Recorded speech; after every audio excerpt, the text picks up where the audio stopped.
Hi guys, I know I haven't been on YouTube for a while. Like I said, I think in my last video or whatever, my grandfather died, kids have been sick off and on, my mom's needed help, my mom's boyfriend left her, she's in a pickle. It's just been an absolute mess, but we got my grandfather's funeral done, he's buried. We have to get the marble stone because he's buried in between his mother and father at their feet. Um, but yeah, it's just been a mess. But I do plan on coming back to my story times. I know that a lot of people have been watching them and telling me thank you for posting them. So I'm glad that you guys really like them. I've gained some new subscribers, so I just wanted to let everybody know I do plan on doing that again this week and getting back into the book of Leviticus, which is where I left off. But I just wanted to talk real quick about something that's going on. I wanted to talk about one, the coronavirus, and two, all these missing children lately. Like, for example, Chris Watts back in 18 murdered his pregnant wife, their son Nico, who was still in the womb. I think she was like 15 weeks. Their two daughters, put them at his construction site, got sent to jail. Then there's like this Gannon Stouch kid who was apparently murdered by his stepmom, which reminded me of a lot of Terry Horman. If you guys know who she is, she, I think, is responsible for Kyron Horman's death. They haven't found him yet, so I'm pretty sure he's dead because it's been in June 4th, be 10 years. Just this little girl who doesn't live too far from me in the same state, actually, South Carolina, Faye Sweetlick or Sweetlick. I'm not sure how you say her last name, but just, and it was her neighbor that did that. It's just every day I'm logging onto Facebook and I'm seeing just another kid that's missing. And Kyron, I've been following him for years. I couldn't imagine. I was on YouTube earlier just listening to the interviews with Gannon's stepmom and just thinking about how much it reminds me of Chris Watts. How she made everything about her. She one time say, Gannon, I love you, I miss you, come home. And she was using past tense like Chris did. And Terry Horman, and she's still free, actually. She done moved to California, threatened to kill her roommate or something like that, allegedly. I'm saying allegedly because I don't want anyone to come for me. She's still walking free, and it's just like, Madeline McCain, which was years ago, she went missing on a vacation with her family.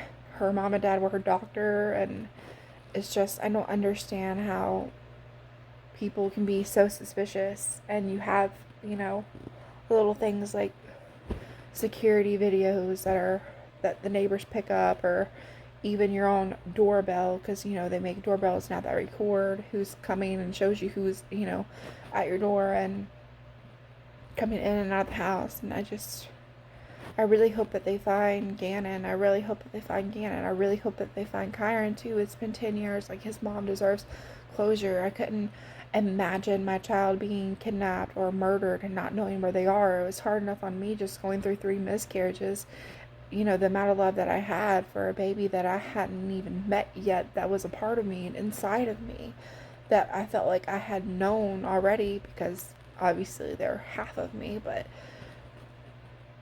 I mean, I know that the two doesn't compare. Miscarriage and, your child missing that you've spent years with on this earth, and not knowing if they're murdered or what happened, and a lot of times it's somebody close to the home that kidnaps a child, or somebody close to the family that rapes a child. It's just sad. It's just a sad, shitty fucking world we live in. And I'm sorry for cussing, but it's the truth. Like, I just feel like if you kidnap somebody and you murder somebody, and yeah, people get, prison time for raping and killing, but then sometimes people get set bonds. Like, I don't feel like there should be any bond. I don't feel like they should ever be allowed to come back and have a normal life on this earth. And I get it. Like, people get angry, and sometimes that anger is so full of rage that they take it too far. I understand that, but if you know that you have anger issues like that, you shouldn't be around kids. I don't. It's just sad because, like, He could be in the snow. He could be, like, his mama has no idea where he's at, you know? And Kyron, I've really been following him for years. Like, I've just been watching the Dr. Phil, his Facebook. His mom has a book. She's still searching for him. And somebody out there knows something. In every single case, somebody out there knows something. But off of that, because I'm going to tear up, because that's, like, sad. Especially since one of the kids were in South Carolina where I'm at and super close to me. Not to, like, I didn't know them, but super close in, relation to where I live, like, South Carolina.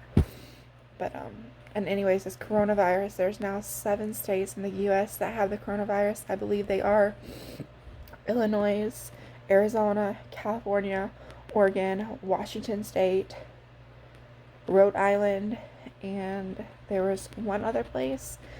I read an article online, I don't know how true it is, that, the infected air over there, people were packaging, gets in the bubble wrap because there's, like, air in the bubble wrap. I read this comment actually on YouTube. I was watching some lady that was trying to, and I know that I shouldn't, but it just caught my curiosity. The title of it, it's like EVP of Dr. Ling or something, I think that was his name, talking about how the government basically has man-made this virus and let it out. I don't know. That's just allegedly. Don't come for me, government.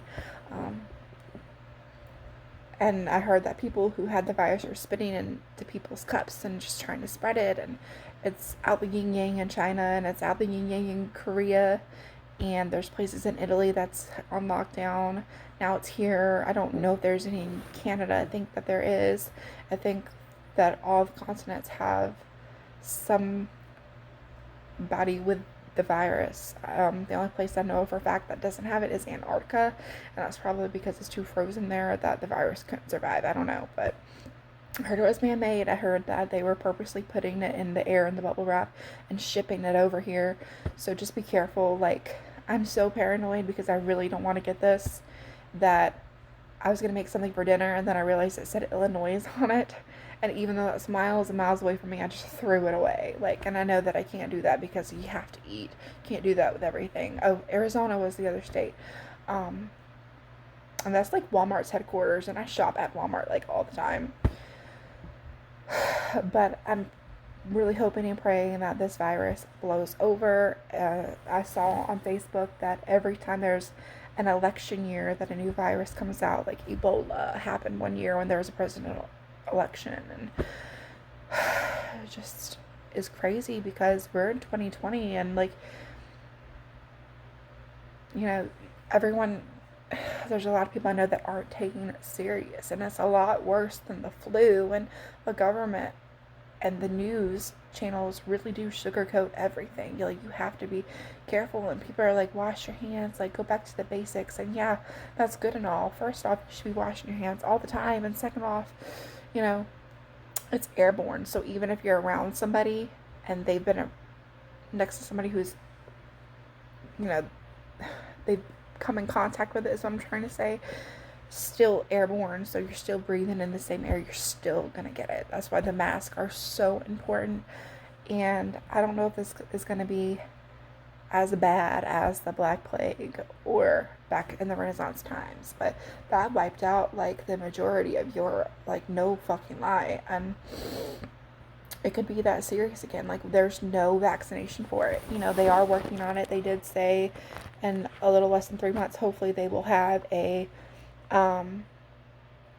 viable vaccination for people to get and protect against, and I'm just trying to tell myself, like, I didn't get Ebola, I didn't get swine flu, H1N1, I didn't get, like, any of that stuff, so hopefully I'm just living through the time again. But the thing that scares me is my partner. He sells cars, and he sells cars to people overseas, and he's shaking hands, and he's meeting new people, and it's just like, he could bring it home. I stay at home with my kids all day, so I don't have to worry about me going out and contacting it unless I just run to the grocery store or something, or the kids get it from school, which I doubt. They were seriously talking about closing some of the schools here where I live just until the whole thing blows over, because it's that serious. Like, out of thousands and thousands of people that have it, there's been thousands and thousands of people that's died, and so far only one person out of 54 cases in the US has passed. But, there's a dude who went to high school and didn't know that he had it over in Washington, I think it was, and they had to close down the whole school. The whole school is closed. They're disinfecting the building head to toe. Like, it's just crazy. I just felt like I just wanted to get online and just talk about, those missing kids. Like, really be on the lookout. At my Walmart, I don't know if they have it at the other Walmarts, but they always have like a missing persons poster. And when I used to work for Walmart, before I had even my first child, they had one too. And I would just look at the missing persons wall and just try to take a good look and just memorize some facial features, some names, because you never know. Like, there used to be a really good TV show. I don't think it comes on anymore. I wish that I could find it again. It was like America's Most Wanted. Like, it was a really good TV show. People call in tips. They, give the person's features and be on the lookout, and sometimes might have the description of the car or the license plate number. And I don't know, we need more TV shows like that. We need for there to be something set in stone that's stricter than just, this many years or a bail, and then you go back and then you serve your years and then you're out, or you get out early for good time. Like, if you murder somebody or if you had any part in it, you should be in prison for life. Like, I know that the world's probably never going to be 100% safe, but like,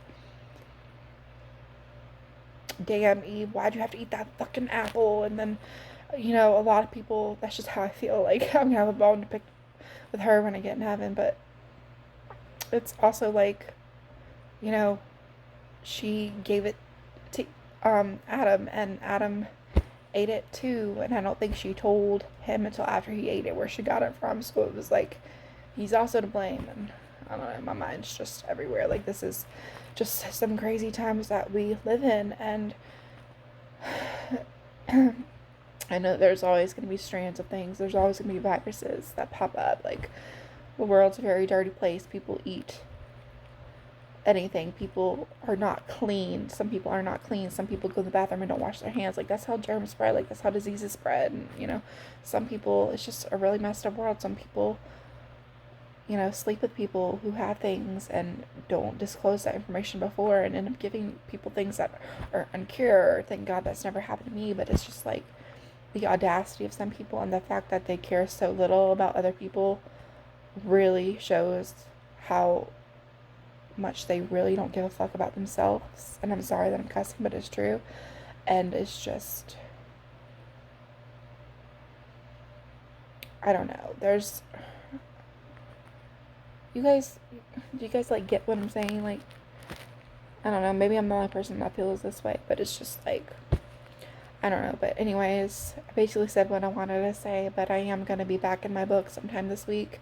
My schedule's changed. I usually get up, take the boys to school, go to the gym, come back, lay my daughter down for her nap. So I think that that's what I'm going to do. I think that's what I'm going to get on. So that should be about 10:30, maybe 11 in the mornings. But I really want to get back into that because I was doing so good. And also, I was in Books A Million the other day, and I saw these really cute Bible covers, and I want to get one for my Bible. And I also saw these notebooks that have locks on them, or they zip up, or they just have like a little button where you can close them, and it's like prayer requests. I thought about getting a journal and a pen, and for 30 days, anybody that I see, well, that's my goal, to start with 30 days, because I'm really bad about keeping up with stuff sometimes. But maybe for like the first 30 days, anybody who has a prayer request that I see on my timeline, or even in the comment section here, write down their name, write down what they're praying, what their request is, pray for that person for 30 days, and then move on to the next person each night, and just really get in the habit of praying for other people, because there's so many people that are in this world that are just lost, that have no hope or don't believe in God, just like my brother. And they're like, if God was so real, why would he let so much bad happen in this world. And it's not that he wants it to happen, but he is allowing it because at the end of the day, everybody has free choice, and you have to be given that free choice because he wants to know that you're coming to him because you want to, and because you genuinely want that relationship and want to love him and know him like that.